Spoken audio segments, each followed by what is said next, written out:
biyahe namin. Pasal.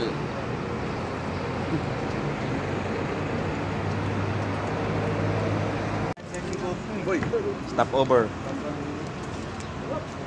May pa na ibaon. Para magpipiknik lang.